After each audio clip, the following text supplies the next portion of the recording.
One of the main reasons that we do enterprise architecture is to try to better manage risk.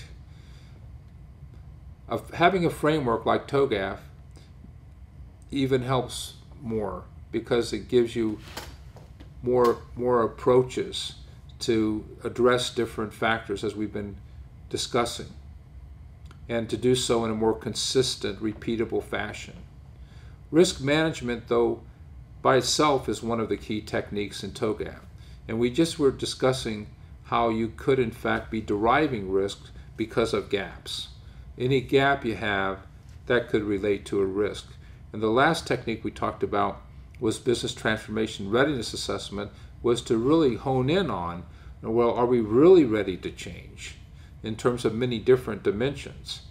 So that is a close sibling to this. I mean, it relates closely, the BTRA, it relates closely to risk management, but of course we could derive risk from many of the other things that we've done so far in our discussion of the ADM. There will always be risk with any architecture business transformation effort. So it's very important to identify, classify, and mitigate these risks before starting an actual implementation project, so that we can track and again try to reduce the risk as much as possible. Reduce or at least control. So mitigation is an ongoing effort, and often the risk triggers may be outside the scope of the transformation planners, such as a merger or acquisition. So planners must monitor the transformation context constantly.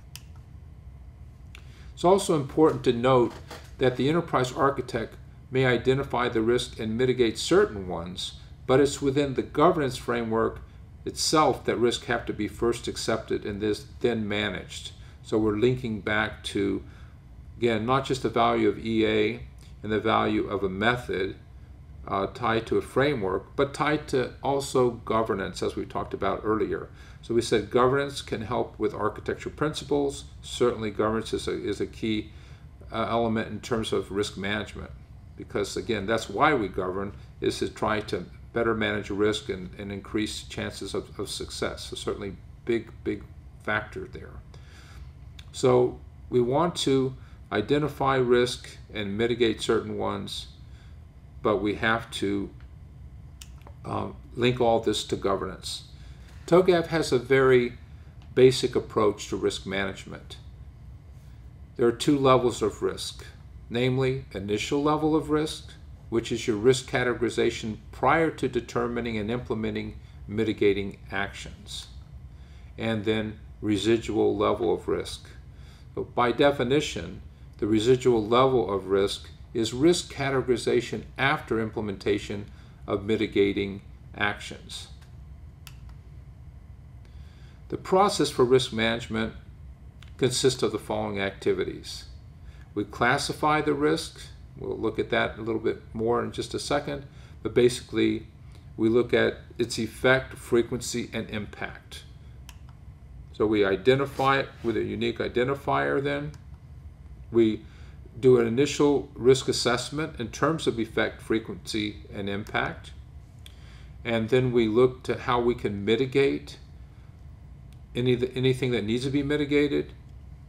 And then we look at what we have left over with a residual risk assessment that we may need to hand over to someone else to continue, while we take on perhaps a risk monitoring role. So again, risk classification, then we identify, do initial risk assessment, we do risk mitigation and a residual risk assessment, and then risk monitoring. So risk is pervasive in any EA activity, is present in all phases of the ADM. From a management perspective, it's useful to classify the risk so that we can try to focus on the most critical ones early on. So risk mitigation activities should be considered for inclusion within the statement of architecture work in phase A. Of course, we would also be looking for mitigating risk that would be identified there as we move from phases B through F. When we go to hand off risk into phase G to implementation teams, we'd be handing off residual risk, but then we would be monitoring risk. So A through F, we are in fact identifying risk, and we'll identify new ones, of course, as we move to the different phases. Besides phase A, we'll be identifying new risk. So we're identifying risk, we're trying to see how we could mitigate those, but ultimately in F, we're finished with the mitigation part, and we move into a monitoring of risk that we've handed over to the implementation teams if these projects are to go forward and be implemented.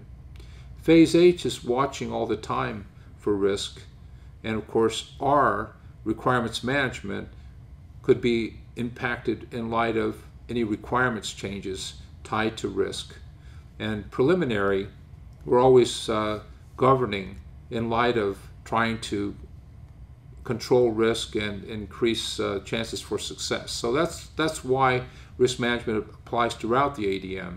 But again, dominantly A through F, and then monitoring in G. But programmatically, H is in charge of running governance, which would tie to what do we do about the risk.